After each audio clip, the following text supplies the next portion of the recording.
The only people for me are the mad ones, the ones who are mad to live, mad to talk, mad to be saved, desirous of everything at the same time, the ones who never yawn or say a commonplace thing, but burn, burn, burn, like fabulous yellow Roman candles exploding like spiders across the stars. And in the middle, you see the blue center light pop, and everybody goes, oh.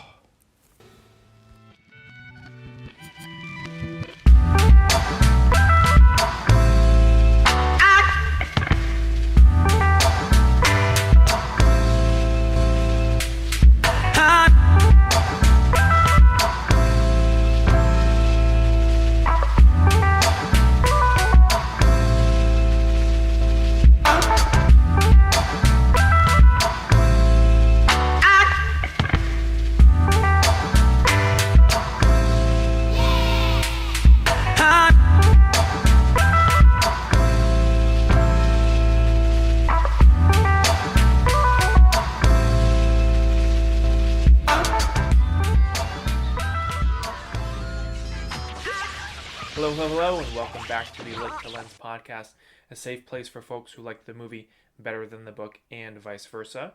We are recording this on Sunday, June 13th, 2021. Today we are discussing On the Road, the book by Jack Kerouac. With me to talk about the adaptation is the drug-using, jazz-loving, and road-taking Mr. Eric. Say hello to the people, E. Hello, people. Sorry, I just popped out of a jazz club. I was in San Francisco. We were digging it, you know? We were catching the waves, catching the vibes. Digging the night. Yeah. Drinking beers, driving. Dig life, baby. Finding the people who know where it's at, right? I'm looking for it. Yeah. And you can't quite find it, but you can get close to it. Yeah. And that's sort of like the on-the-road vibe, right? Yeah. And who are not a prisoner of time. You just sort of dig time, you know? You dig it. You just dig it. It's endless. You can't catch it. And it extends in front of you as an endless open road that you ride until you get off of it. That was beautiful. Basically. Yeah, I mean, On the Road. It's a confusing book. It's very confusing. There's lots of phrasings like that. Yeah, it's a bit all over the place. It's kind of like scatty, like a jazz scat where you're just making like Yeah. Bing, like sound, just like sounds. Yeah. You know? Yeah. Well, this book was inspired by jazz, actually. Yeah, that's true. Maybe that's intentional. Yeah, a little scattish. But let's get into some fast facts. So obviously we mentioned On the Road, written by Jack Kerouac, published in 1957, has a Goodreads rating of 3.62 out of 364,000 ratings. That's wild. Do you think that many people have actually read this book or audiobooked it? I bet.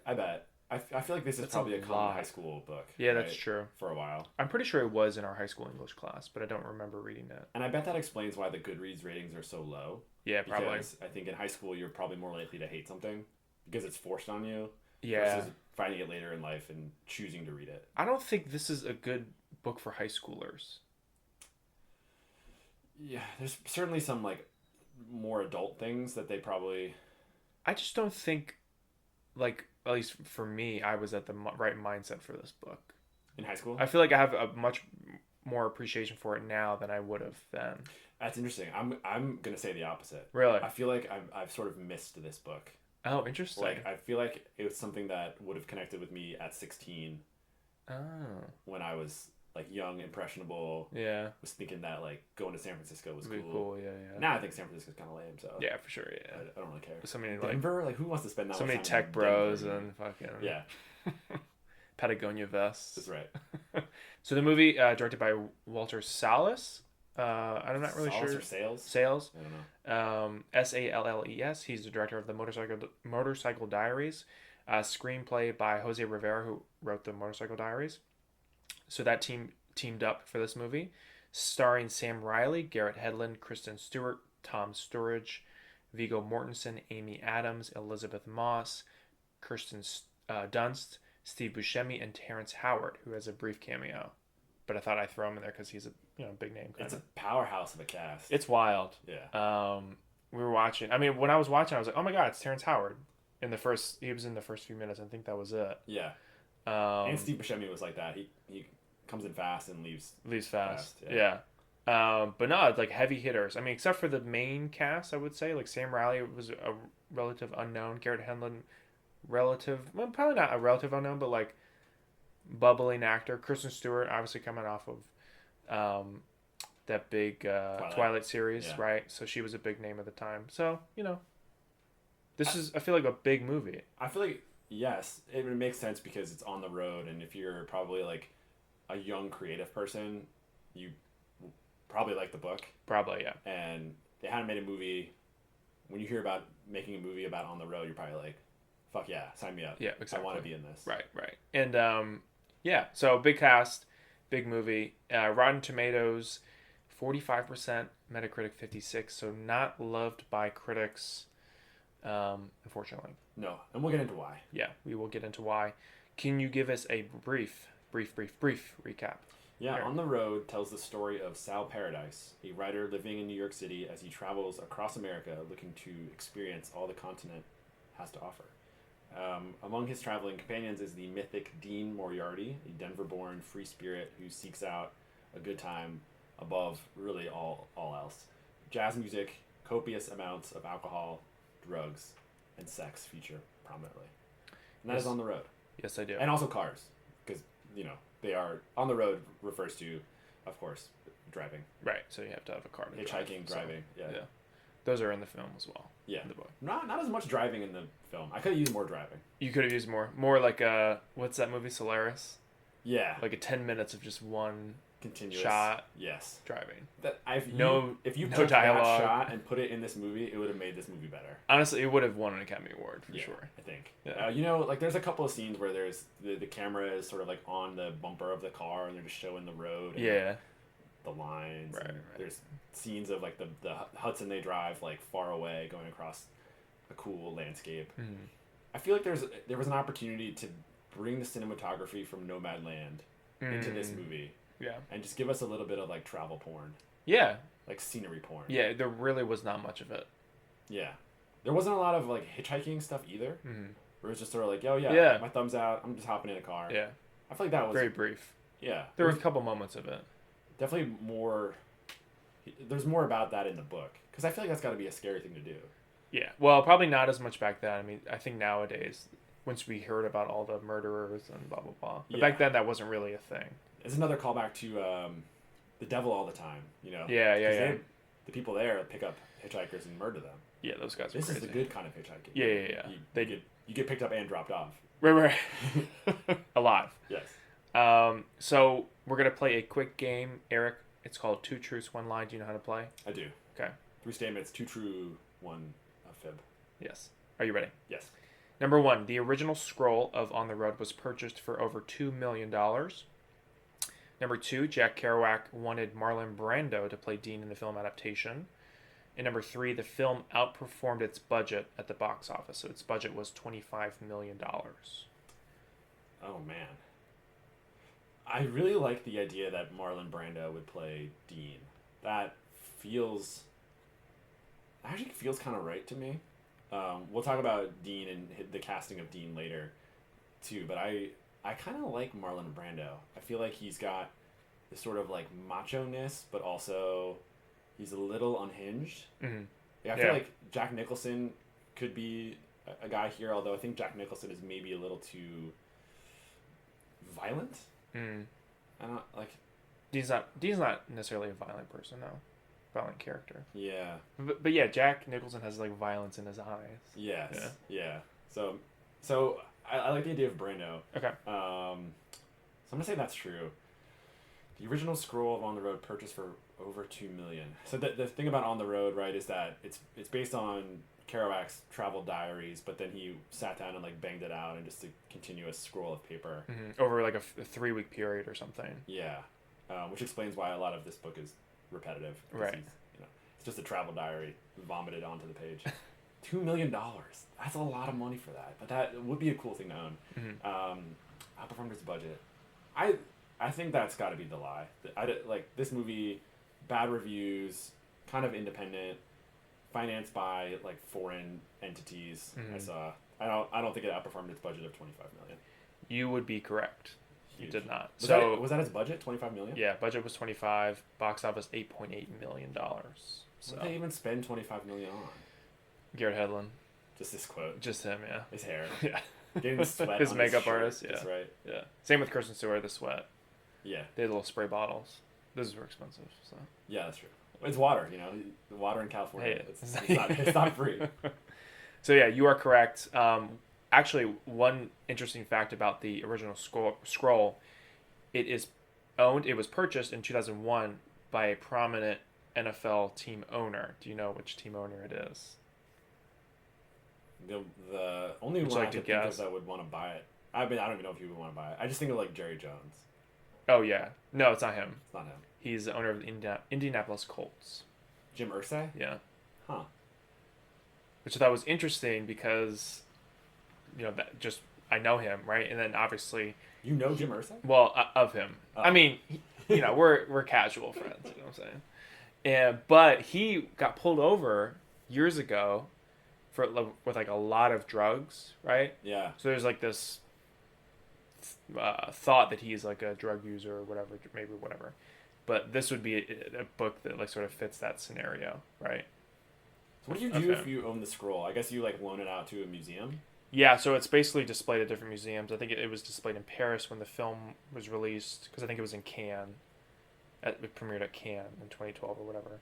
But yeah, it's like, I think there's a Beat Museum somewhere. San Francisco. Yeah, I think it may have been there, and it's kind of traveled all over. But yeah, so yeah, it's basically just displayed different places. I want to get like a room with a big ass vaulted ceilings and just have the scroll like draped. Oh, that'd be sick. And just like, welcome to my scroll room. That'd be so sick. Here's On the Road. Here's like the scrolls from the Library of Alexandria in Egypt. That'd be a big flex. All scrolls. Huge flex. Scrolls and tapestries. You would want to do that. Yeah, that's like a Bond villain room. Yeah. But yeah, so it was purchased by Jim Irsay in 2001 for over $2 million, 2.43 to be specific. And Jack Kerouac, Marlon Brando. That is correct as well. So he actually wrote a 1-page letter to Marlon Brando to try to convince him to play Dean Moriarty while he plays Sal Paradise. Jack Kerouac plays him in the movie. Oh. And apparently Marlon Brando never responded. That's tough. He ghosted him. That's tough. Yeah, it's tough. That's interesting. Yeah. So you are correct. Well done. Congratulations. I think that's your first win ever. So yeah, that's good. But will you insert some applause here so that we can? Yeah, we can do it a little fast. Yeah. And we'll be right back.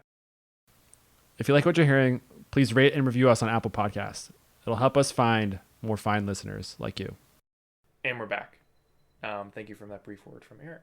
You're welcome. Appreciate it. So we're going to talk a little bit about the book here. It's about 300 pages, but I would say long pages.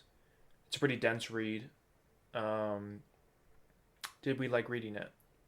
So it's a tough question to ask and answer because there's a lot of weight of history with this book. Like, it came out in 1957.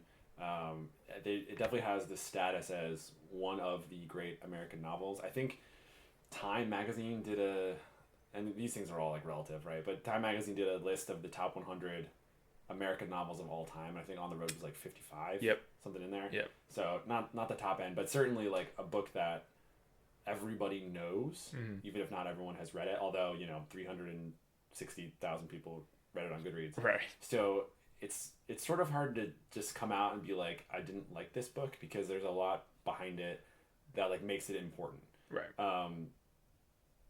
We talk about like there's the themes of youth, of adventure, of the West, and I think like I was mentioning before, as a young person reading this, I would feel pretty compelled.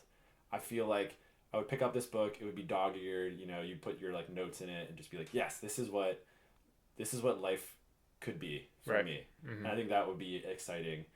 Like that said, I've come to it. I don't think I read it in high school. You might have. I don't know. I thought I did, but I could be wrong. I don't really remember much from high school, to be honest. Sorry. But yeah, I mean, it's just like it's written so differently. Like it's written in this sort of like manic stream of consciousness style. I think you might have even put in here that it was inspired by Neil Cassidy's like letters to Jack Kerouac. Yeah. That the sort of style that the real Dean puts in his writing, Kerouac kind of copied for this book. Right. And in its time, I'm sure that was like very new and different and exciting, and people read it and were like, holy shit, like this is how writing can be. Right. And I read it now and it's just like, ugh. Yeah. It's really hard to parse. There's very little plot, and me as like a 30-year-old homeowner, I'm like, where's the fucking plot? Right. Where's the A plot? Where's the B plot? Like, why does no one like learn anything? Yeah. And it's just like, maybe I'm too square to care about On the Road. I don't know. Yeah, it's one of those. You're absolutely right. It is. It's a book that's loved by literary critics, the literary world, people who study literature, and like artists. And I think people love it because it is so different. Right? Like what you said. Where's the plot? Because that's what we've been like programmed to expect with books, right? So I think that has a lot going for it because it's so different. Because it's sort of anti establishment and like anti-tradition, that people love it so much. So yeah, but I'm the same as you. I had a hard time reading it. I actually read about half of it and then finished it on the audiobook, just because like I couldn't really get through it. But yeah, no, I mean it's a tough one to read through. I would probably not recommend it if you're looking for a light read, like a summer read. If you're interested in sort of Jack Kerouac, and if you're interested in sort of Americana, having interesting stories with interesting characters, I would definitely recommend it. But yeah, so I think there are good insights in here. Like he has good, like interesting things to say about cities and people and things in the way like life sort of was back then.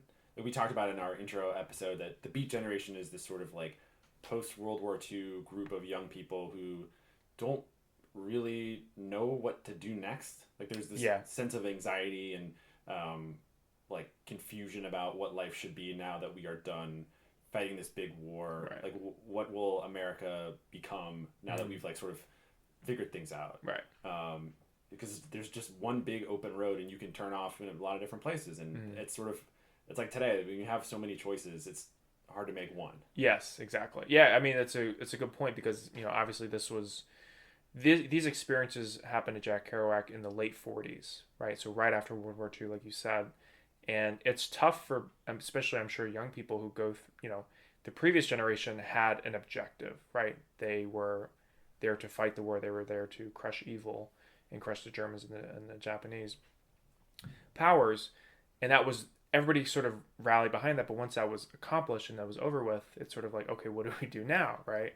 And you have this generation, this Beat generation of young people who are sort of, I wouldn't say lost, but certainly like searching for something. They're looking for a good time. They're looking for purpose. They're looking for something more than what they already have. So that's kind of what this book sort of encapsulates, in my opinion. Yeah, looking for kicks. Looking for digs. Yeah, and there is, I think, an element of a bit of like inside baseballness to this too, where it's like, I'm Sal Paradise, but you really know it's me, Jack Kerouac. Right. Here's Dean Moriarty, who you really know is Neil Cassidy. Here's Carlo Marx, who you really know is Allen Ginsberg. Like these are my buddies. This stuff, like italicized, really happened. Right. And these are real people, and this is my crew, and these are our adventures. Yeah. Maybe it's in the context of like the Beat movement. This book is obviously important because it introduces us to a lot of people that are important and authors that we're going to read on this season. But it is also like, these are just my buddies. Yeah. Like these are kind of real people, kind of mythicized.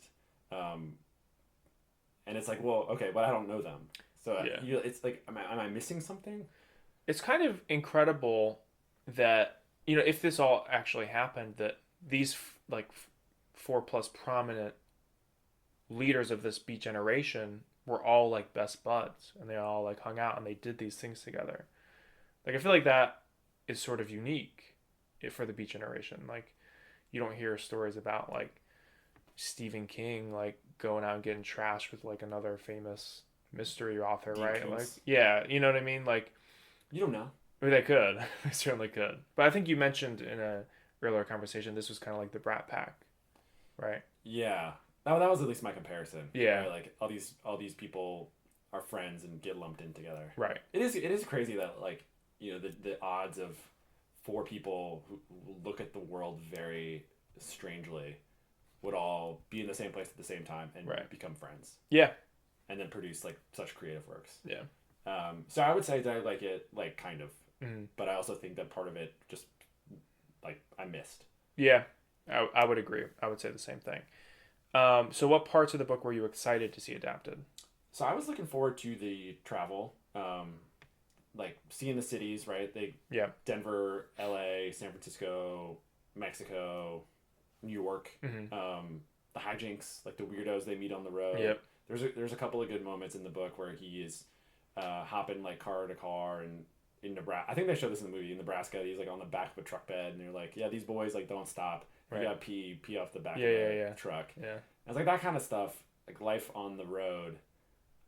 I wanted to see. Right. I wanted to see the hitchhiking, the weirdos, right, that kind of stuff. Mm-hmm. And then in addition, I wanted to see Dean because it's so showy. It's so crazy what Dean is. He's like so far out of his goddamn mind that I was sort of curious like how an actor would build a character around someone who is crazy and unreal, but try to make him a real person. Yeah, that would probably be the hard part for an actor to sort of make him empathetic, right, to the audience. Because he is just a fucking cyclone and a jerk and not a really good person.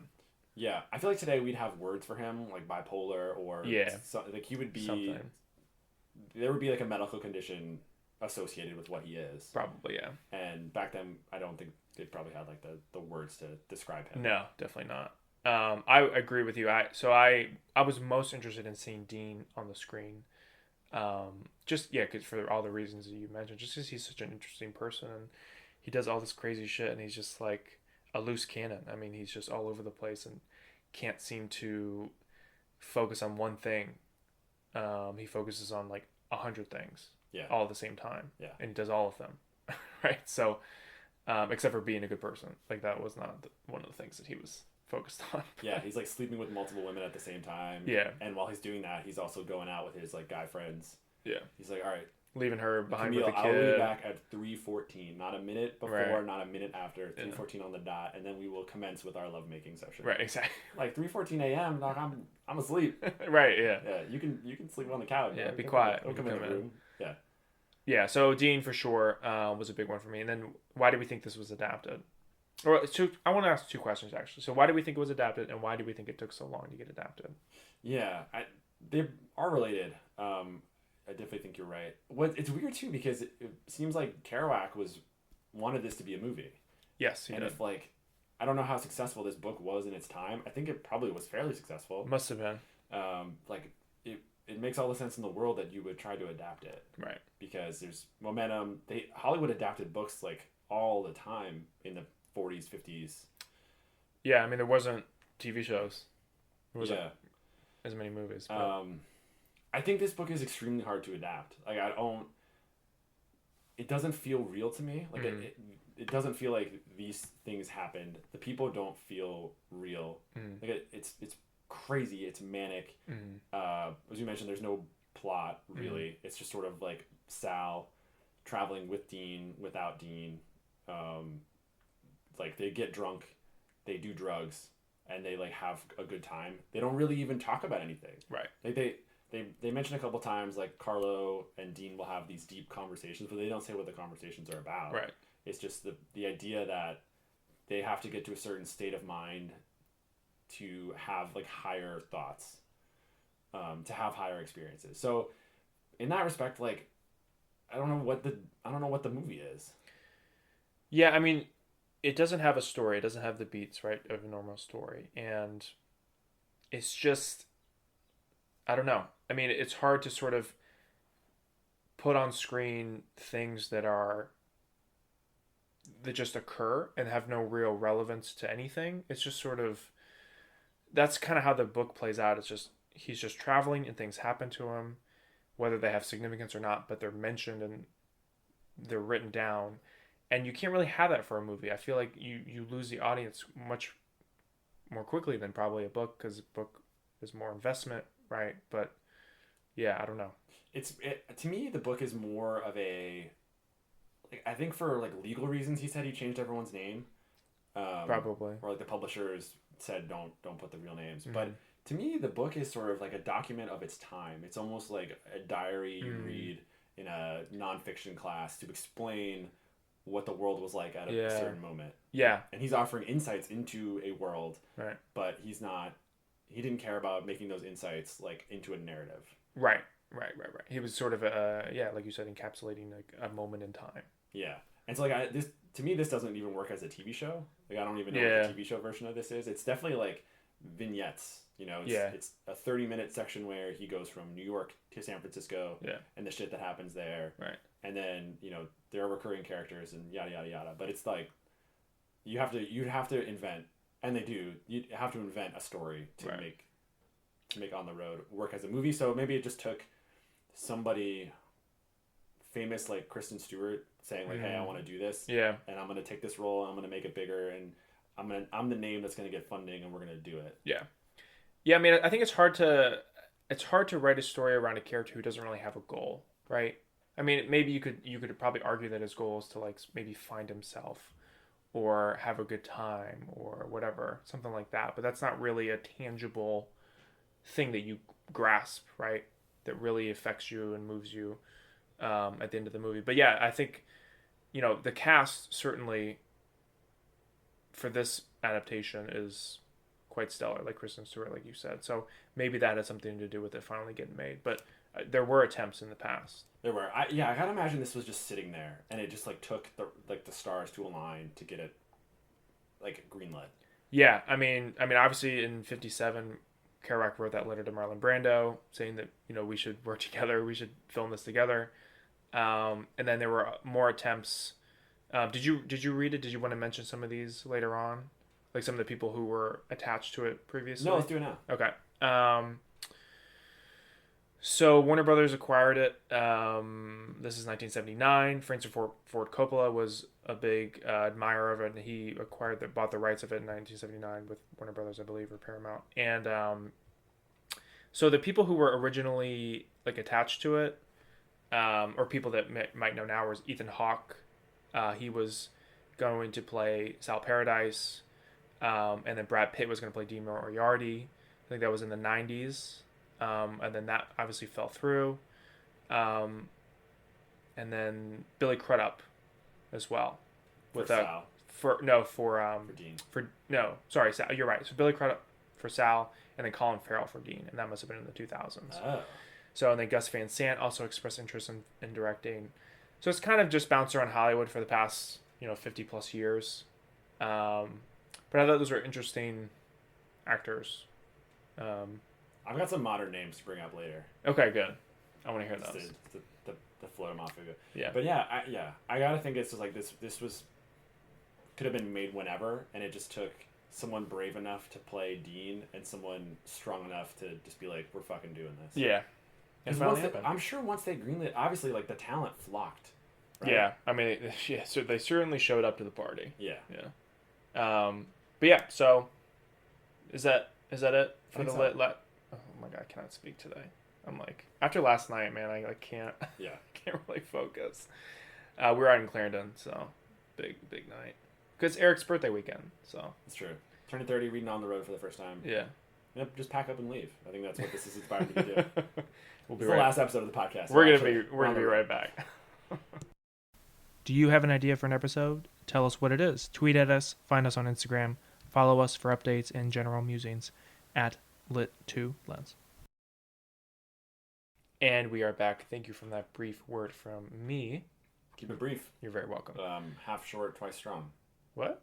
Keep it brief on half short, twice strong. Is that right? Is that a thing? I believe that's a Wu-Tang Clan lyric. Oh, really? So you're bringing out the Wu today on a Sunday of all days. That's the best writing advice is from the Wu-Tang Clan, which is keep it brief, half short, twice strong.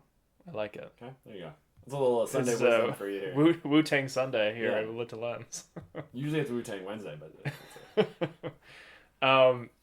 so we have jokes for you.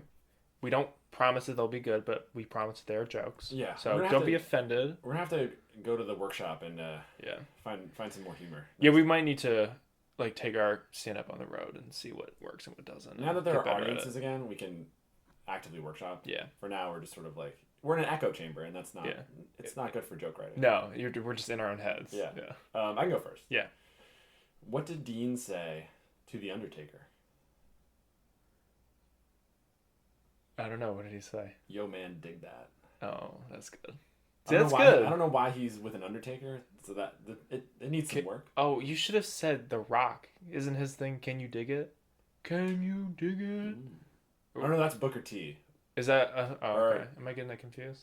Wasn't that guy's name like? I think there was a wrestler named Booker T. Washington, right? I know that's also that sounds familiar. Rights, it was a play on that guy. Yeah. Or that guy's name. Yeah. Anyways. It's been a while since I've watched wrestling. we should bring it back. Yeah. All right, my joke. What is the origin of the phrase "I'm not gay, but $20 is $20"? Karl Marx in this movie. Dean Moriarty when he needs cash, right? Yeah, I think that is what he says basically. It's sort of, yeah, it's not word for word, but it's essentially the same thing. He's like, yeah, I did it for us. I did it for us. Yeah. Yeah. Okay, now we can move on from our jokes. Yeah, I'm good. Okay, all right, I got it. Just want to make sure. Okay, the movie. So, did we enjoy it? Did we like it? What are our thoughts? What are our feelings about the movie? I or the film? Not liked it. Didn't really like it so much. I think my opinion is that the movie was almost too mainstream. Like I think I could have used a more independent, like just like fucking just go for it. Yeah. Be really weird. Do whatever you want. It doesn't matter. Yeah. Don't be a big budget sort of adaptation of this. Yeah, because it was I guess it was independent, but $25 million independent with all these Hollywood people. Is that independent or is that just like Oscar bait? Yeah. I think is maybe a thing to ask. Right. I think they just should have tried to be weirder. I think what they tried to shoehorn in a traditional narrative for something that wouldn't take it. It wasn't even really a traditional narrative. It was kind of just the same story from the page that was just sort of plopped onto the screen, and it just didn't really work. Yeah. Right. I think my first difference here, I'll just leap into it because I think it applies to this, but like the purpose of the movie was to write the book. Right. Right. Yes. Correct. And so it wasn't, I think you were talking earlier, like they don't learn anything, and they don't. Right. The purpose, what Sal's purpose is to like collect enough life experience in 2 hours to then write on the road. Right. And that's what the movie is like, essentially. Yeah. Is living on the road so he can write on the road. Right. And I think I hate it. I think I hate that as a framing device. Tell me how you really feel. Yeah, it's like, you know what, Gilmore Girls, she's writing Gilmore Girls all along. Right. Or like Gossip Girl is sort of trying to figure out who's blogging the whole time. Yeah. There are others like this too, where it's just like the movie, the story is about writing the story. So I don't hate that like narrative choice, but I think it's certainly like, I think you're alluding to it with Gilmore Girls and other places. Like it's certainly overused, right? It's like a stereotype is not the right word, but there's certainly the words are escaping me, but like a stank on that. Yeah. Like choice of narrative structure, right? Yeah, it's a bit it's a bit too commonplace for it to work as well as you want it to work. Right. Yeah. Exactly. Yeah. So that part just didn't work for me. We'll talk more about like the casting. Mm-hmm. I just think Dean was like not horrifically miscast, but definitely miscast. I think they the look is there. Yes. I want to talk more about Dean later, so we'll save the Dean rant. Put a cap on it. I just think that there was no energy, there was no personality in this movie. Yeah. It was, for being like a movie about some fucking crazy people, there was very little. It's very mild crazy. Yeah. Yeah. It wasn't. There's nothing about it exciting. I wasn't like, wow, youth culture is back. Right. Like Benzedrine. Yeah. Let's let's Shoot put in up. our coffee and like pass it around and like get high. It just wasn't. It was more depressing. Like it was like they were doing these things and you just kind of felt sorry for them. At least I did. I was like, oh, like they're going down the wrong path. It was almost like a, I don't know, like a, you know that movie Kids from back in the day, like where they're, it's more of like that. It's more of like sad and like to watch. At least that's how I felt. Yeah, I do think part of On the Road is sort of like the bill has come due, and at the end of the book, right, like Sal's moved on to adult life, and Dean hasn't, right, and that's kind of sad. Like it's sort of like waking up at 9 a.m. after a night out and just being like, fuck.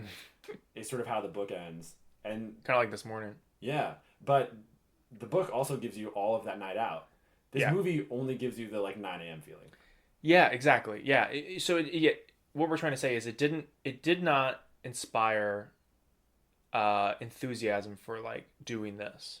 Yeah. Going traveling. Like that's what this movie should have done, right? Yeah. It was depressed. Yeah. And it was just a movie about writing, which is hard to do. Yeah.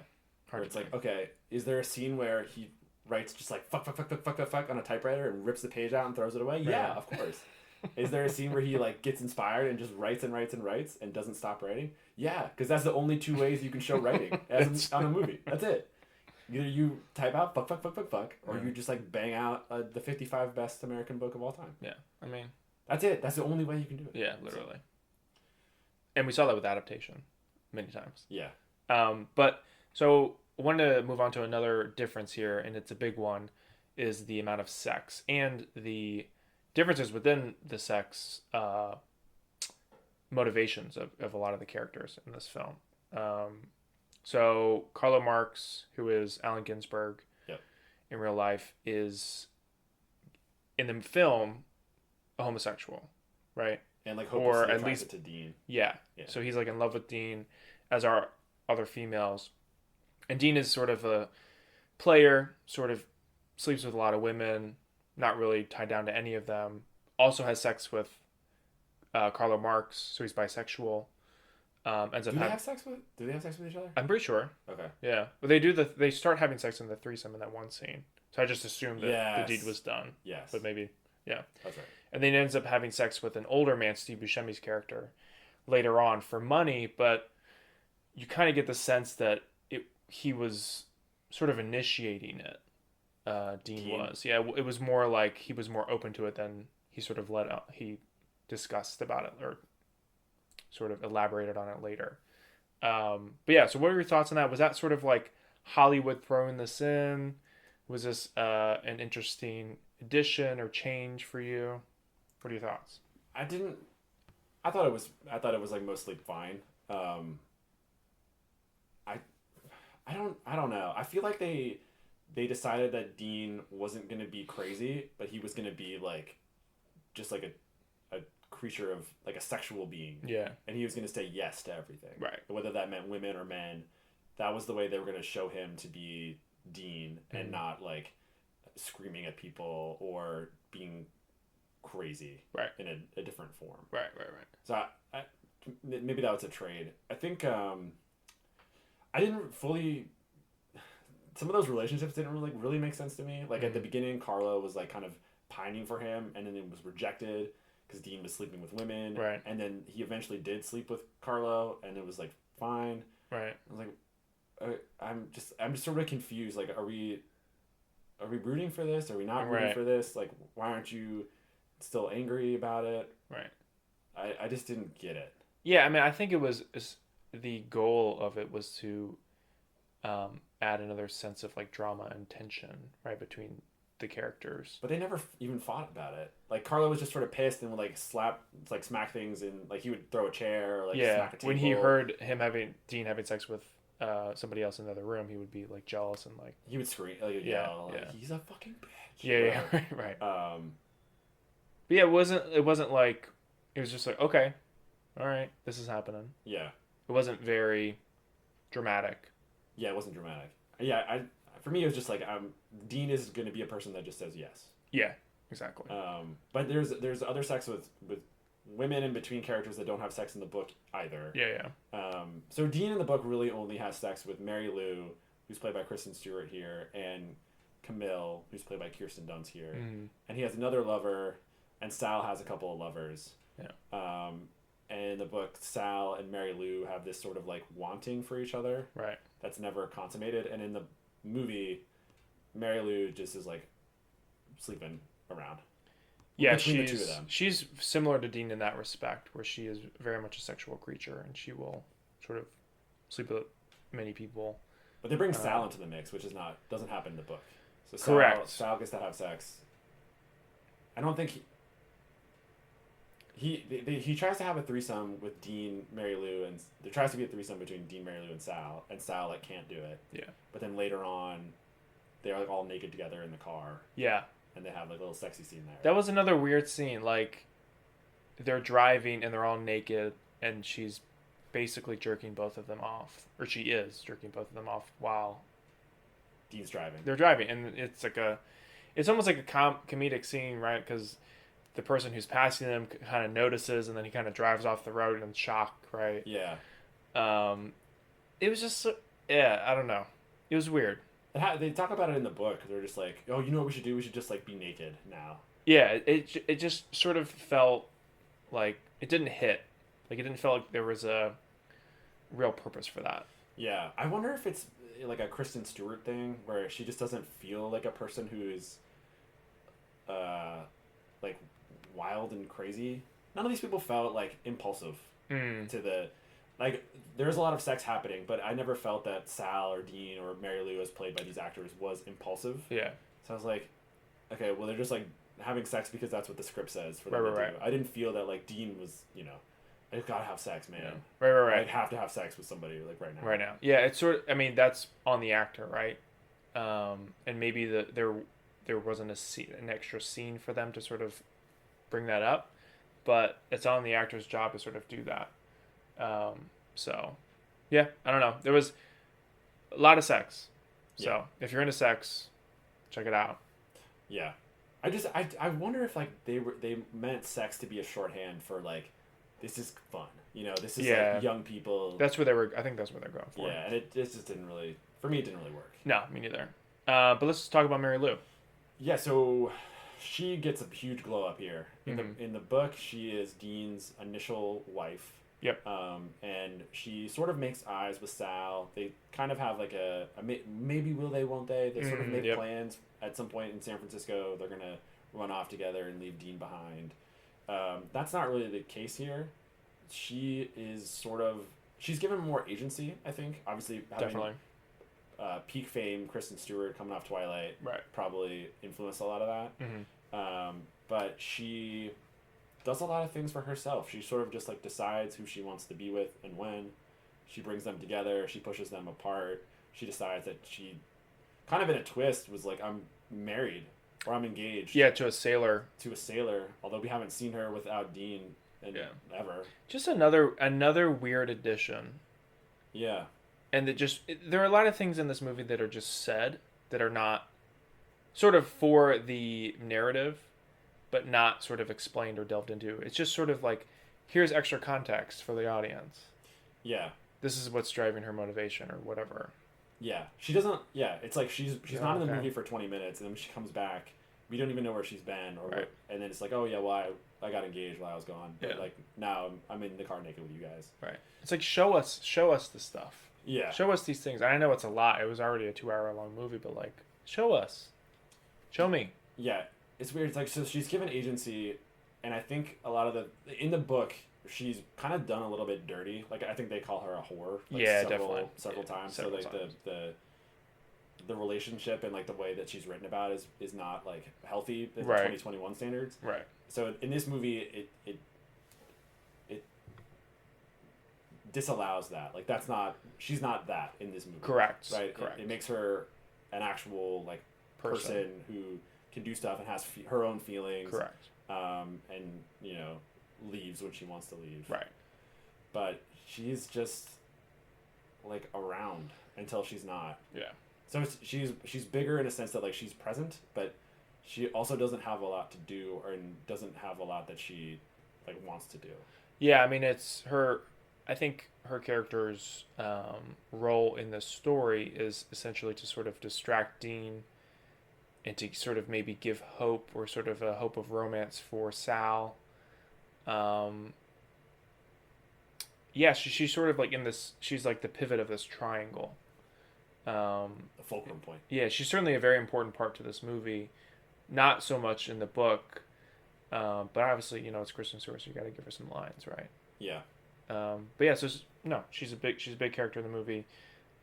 Certainly, yeah, not as demeaned as she was in the book. Her character was in the book, which is probably a good thing.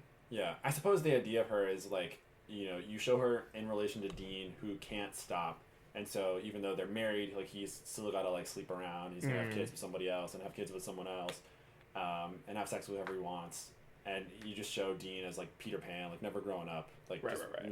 moving. Yeah. And then when you show her with Sal's kind of like, let's run off together, let's like start something. And so you just get the sense that Sal, although he can be crazy like Dean, has a part of him that wants a slower life. Right. Well, let's get into Dean. Let's do it. So, he is quite crazy in both. Yeah. Certainly, I would probably say a little bit more convincing crazy in the book, and like medically insane. Yeah. In the movie, he's more of just this go with the flow, sort of egotistical person who has sex with a lot of women and is not really one for responsibility, right? Because he's a kid, he doesn't really care for. But so yeah, so what were your thoughts on Dean and the differences? So let's back it up for a second, because I think Dean has something that inspires him, which is to find his father. Like, yes. The big Dean quest is to figure out where his dad went. Like his dad, I think, was a itinerant like hobo or like a drifter, and he doesn't know where. At some point, the two got like disconnected, and he, in his travels, is always like, I wish I could find my old man and see how he's doing and whatnot. And that's sort of his quest. In the movie, they talk about that a little bit. Yep. And there's a moment where he like comes face to face with some guy in Denver, and we thinks. Yeah, we like hold on them for 15 seconds, and it's like, is this my father? Like it sort of shows the impossibility of the quest. Yeah. But that is something that drives him, and it's something that you sort of get the sense of like maybe he'll grow up to be like that, just like forever. Yes. Drifting, floating in the wind. But it doesn't do a whole lot with that. Like my description of Dean in this movie is just he is an asshole. Yeah. Like he's an unforgiving asshole. Yeah. And I think the problem with him here is that he doesn't have the magnetism that he does in the book. Like, there are people who are messes, but there are people that are like fun messes. Yeah, yeah. And I think when you realize like the fun is over, then it's problematic. Right. But as long as this person is fun and can give you something, it's sort of like in Friends, there's that Fun Bobby character they always talk about. Oh yeah. Like, oh yeah, Fun Bobby's coming over. I can barely remember Fun Bobby. And they realized like, oh, Fun Bobby was an alcoholic, and every time they were with him, they were just like wasted and had like, way too much to drink. But it was fun, but they couldn't remember it, and they were like, oh shit, actually Fun Bobby was problematic. Right. I feel like that's sort of Dean, where in the moment he is amazing and he's fun and he lives life and he is like brings people together, but he also tears people apart. Yeah. But as long as he is fun, then it's okay. Yeah. And the movie takes the fun away from him. It takes the energy out of Dean. Yeah, it's weird. Like we said earlier, it was just more depressing and awkward and not really fun and enjoyable. Yeah, and so without it, you just are left with Dean, who like bothers kids, leaves his wife. Yeah. Like he goes to Mexico with Sal and just decides to leave Sal alone in Mexico. Yeah. And Sal's having like a fever trip. Yeah. Like Sal has dysentery and like very well could die. Right. And Dean's like, bye, old pal. See ya. I'll see you down the road.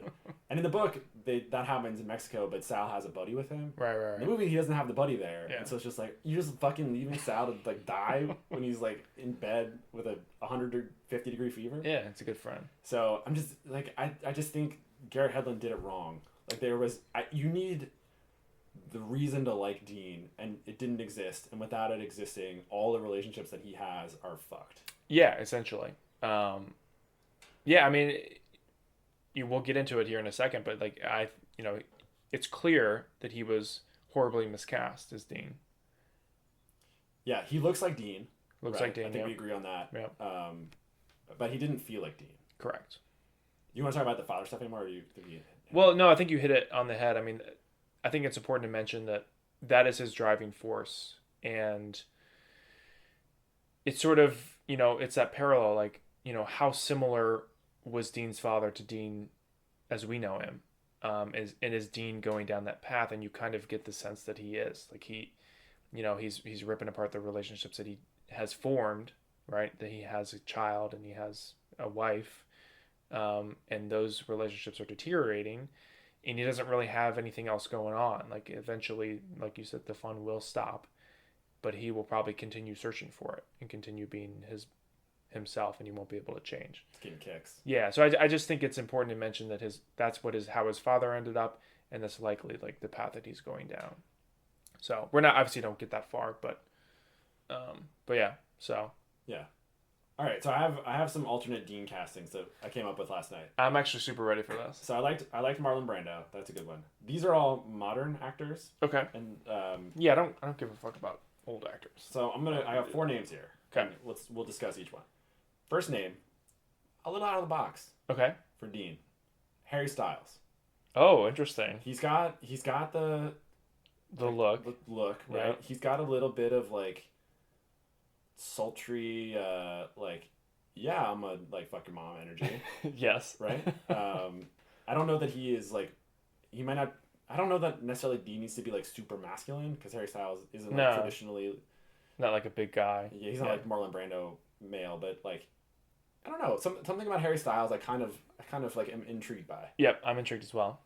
So Harry Styles. Okay. Number 2, Ryan Gosling. Of course. Now here's like the crazy stupid love Ryan Gosling, like with the sunglasses, just like telling Steve Carell he's trash. Right. He's sort of like explaining to you how coolness works. Yeah. And you're just like, yeah. Okay, I'm into this. Definitely. Yeah. Okay. So I don't know if Dean is meant to be blonde. The blonde, like, it feels great. Yeah. So like Gosling, a dirty blonde. Here's one that's unrealistic now, but peak of his powers and ability to be a Hollywood figure, Armie Hammer. Oh God. So like post look, we're not condoning Armie Hammer, but I think post Social Network, right? Like, 6'3" strapping blonde, comes from Cayman Island dynasty, right. Like, obviously a real menacing side to him. Mm-hmm. Something about Armie Hammer kind of like appeals to me about. Yeah, okay, I can see it. That one I don't love as much as the others, but okay, I see where you're going. And then last one, this is the one I think I like the most, is like Wedding Crashers era Bradley Cooper. Oh my God. Just like total, like, good looking, strapping, but also like fuck you energy, but in a way that you can't like, you sort of like. Yeah. No, I like that one as well. Although in Wedding Crashers, he's just a straight up asshole. Yeah. But I do think he certainly has the talent and ability to sort of pull that in a direction where you like him. Yeah. Even though he's such a dick. Because he does like the Hangover stuff, like. He's kind of a dick in the Hangover too. But you like him in Hangover. Yeah. Star is Born, same thing. He's like a great dick. Yeah. But he is also kind of likable. Definitely. In a way. Definitely. That's probably my favorite. I don't really see. So I don't like Armie Hammer. I just think he's too good looking and he's too well built, and he doesn't have the acting ability to pull that off. Yeah, he's not quite as spastic. Like Bradley Cooper, a little more spastic than Armie Hammer. I think Ryan Gosling could do it. I just don't think. He's also a little flat, maybe. Yeah, I don't think I haven't really seen him in a role like that. Although when he was the teacher in whatever that movie was, Half Nelson. Yeah, that was really good. Although he's a little weird, but I don't know that he is like crazy weird. Yeah. And I kind of really like the Harry Styles one. I think he, like, even in the Christopher Nolan, that one scene he had, he was good. Yeah. I haven't seen him do anything else, but he feels right. He feels right for that. Plus, he's a rock star. It's like, Dean kind of feels like a rock star. Yeah. I like Bradley Cooper a lot. I was hoping you were gonna say. I was thinking you were gonna say either Robert Downey Jr. or Johnny Depp. I like Robert Downey Jr. Young Robert Downey Jr. Mm-hmm. Because he feels like that crazy, but he's charming, right? Yeah. Yeah, definitely. I think there's a what's that Bret Easton Less Than Zero? I haven't seen it. I was reading that this summer. Less Than Zero, Bret Easton Ellis. Mm-hmm. And I think is that a movie too? Yeah. Is he in that? He's in that. Oh. And I think there's might be like some overlap between these two books with just like the that one's maybe like more bored. You know, like we're just like rich Southern California people, and it's like life is so just like hard that we have to take drugs all the time to get by. But I like Robert Downey Jr. He definitely has a spastic personality. Yeah. And he's good looking, and you follow him. I think. Mm-hmm. Johnny Depp is, I think he's pseudo canceled, right? Kind of canceled. Yeah. But like Pirates of the Caribbean-esque time frame maybe. Yeah.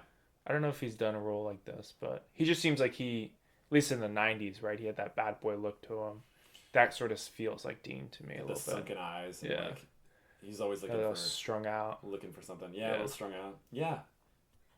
Which one is your favorite? I think I like Bradley Cooper the best. Yeah, I kind of agree. I do also like Harry Styles. Yeah, Harry Styles feels good. So we'll get them on the pod. We'll see if we can make a readaptation. Yeah, I'd be curious of like other potential. There's a lot. It's a good part because it's like kind of an interesting role. What about for Mary Lou? Like Kristen Stewart's Mary Lou. Anybody come to mind? Mary Lou has like so little personality in the book that it's like you sort of have to rebuild, and that's what they do in the movie. Like they sort of rebuild her. Yeah. I don't necessarily know. Kristen Stewart has a really strange personality to me, where I almost feel like she doesn't have friends. Like Kristen Stewart just seems like a person who doesn't have friends to me. She's just like stern, looking at. Like, you mean in real life? Yeah. Okay. Like she's like smoking a cigarette, drinking a coffee in like a French cafe, and like no one approaches her. She's very standoffish. Yeah. Is what you're saying. Yeah. Or appears to be. That's her vibe to me, right? Okay. Yeah. Like she was in that Charlie's Angels movie. I was like, Kristen Stewart's not in the Charlie's Angels. Like she's not on a team like that. Right. She'd be good. I think she is like a traditional like male anti-hero role. Right. Mm-hmm. Like I think she fits in really well there. Yeah, like definitely. She does have like screen charisma, and I think she's a good actress. Right. I just don't see her as like a bubbly part of a team. No, definitely or not. like somebody who's about free love. Right. Like that's just not her. Yeah. To me, that's just not her. Yeah. I don't know. Like, I keep thinking Blake Lively from The Town, but that's almost like too dark. Yeah. For Mary Lou, I think. Yeah, you sort of need somebody who is just like down for stuff, but also I don't even know what the personality type is. Yeah, we'd have to figure it out. Because like being sex positive is not a personality, right? Which is sort of what yes, it is. Kristen Stewart is doing here. Yeah. I don't know. It's a good question. Well, our like listeners, Sal, I don't even know about Sal either. Sal is like kind of nothing. Yeah, Well, he was nothing in this movie for sure. It's a bit of a Nick Carraway Gatsby part. Yeah. Right, where like Nick Carraway is just there to show us what Gatsby does. Right. And that's sort of what Sal does. Essentially, to show us what Dean does. Yeah. Well, listeners, if you have any ideas, feel free to tweet us at Lit to Lens. Alternate castings. Yes. Bring them. So, Eric, would you say that this adaptation was successful or unsuccessful? I think the answer has to be no. I think this was a movie that showed the creation of the book On the Road. Yeah. More so than it told the story of On the Road. Right. I think they're kind of misaligned, like fundamentally. Mm-hmm. So as an adaptation of On the Road, I think it failed. As a conception of like what the writing of On the Road might have been like, that's more like what we're talking about for this movie. Yeah. No, I agree. I mean, Sorry. No, go ahead. And I think the energy was off. Yeah. That was the biggest thing for me. The energy just did not feel the same. It felt like we mentioned earlier, it felt more sad. And awkward and not like fun and vibrant, which is what it should have been. I think they might have just tried too hard. there's those scenes where Dean is dancing with Mary Lou, right? And it seems fun, but it's also just kind of like, why is this here? You know, what's going on? This is just kind of awkward. Yeah, the mambo scene at the end where they're in the whorehouse in Mexico. Yeah, right, yeah. And they're just like, he's just like dancing, and if that almost felt like that should be in like a drug movie, like a cartel, or like a mob movie or something. Yeah, I feel like this movie probably came out in the wrong time. Like we're in a moment in history that is a little bit. We're in like a little bit of a hangover from what happened in the mid part of the century. Like I feel like right now our society is hungover from like the partying that happened in the 60s. We're still hungover 50 years later. Yeah, maybe we're coming out of it like post pandemic. Maybe. But like in 2012, I feel like the world was too. We like weren't ready to talk about things like that. Definitely not. So I wonder if it was made when the book came out with like Brando, and you had like new Hollywood people just like. No. Vin zany. Yeah. Sort of like you ever see what's that biker movie with Peter Fonda and Not On the Road. This is On the Road. I don't know anything about Peter Fonda, so. No, I'm forgetting. Peter Honda or Peter Fonda? Peter Fonda. Dennis Hopper, Jack Nicholson, motorcycle movie. Famous motorcycle movie. Easy Rider. Okay. Easy Rider. So they have this like the last quarter of that movie is they basically just take like a drug-induced trip to New Orleans and go to Mardi Gras. Mm-hmm. Like that's sort of like what this movie should have been. It's just like a drug-induced trip to Mardi Gras. Yeah. New Orleans. That would have been cool. Yeah. You should direct it. You should do it. Yeah, I got some Benzedrine here. So another thing, we didn't really talk about Old Bull Lee. Oh yeah, played by Viggo Mortensen, and his wife played by Amy Adams, and she was weird. Yeah.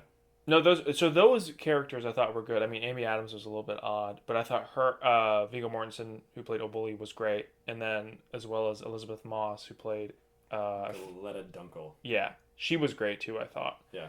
It's funny, like the great acting occurred outside of the main actors. Yeah. Which is like not what you want. It's just not what you want from a movie. Yeah. But the Viggo Mortensen role was important just because he's like the old hat writer and he's like Sal. Yeah. You gotta like he's sort of his like writing mentor. Mm. He's like keep writing, man. Like, keep doing it. Keep digging. And he's sort of a like moralistic force. Yeah. Where he's like, you can't just like live life as a party guy. Right. You know, you want it to collect experiences so that you can write. So right. Don't forget about the writing. Right. So really, On the Road as a movie is more of a writing movie than it is like an experiential movie. That's true.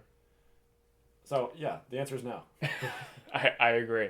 So let's get into some hot takes. I will go first. I think this movie should have been directed by an American director. Is he British? I think he's Peruvian. Oh. I will just confirm real quick. I just think this movie, or he's Brazilian. I just think that this movie is about America, right? It's about this American desire for purpose and searching in good times that, I'm not saying that he has no idea what he's doing or whatever, but like you just get the feeling that was sort of missing from this movie. This sort of heart of America was sort of just not there in the film, but it was there in the book. At least that's how I interpreted it.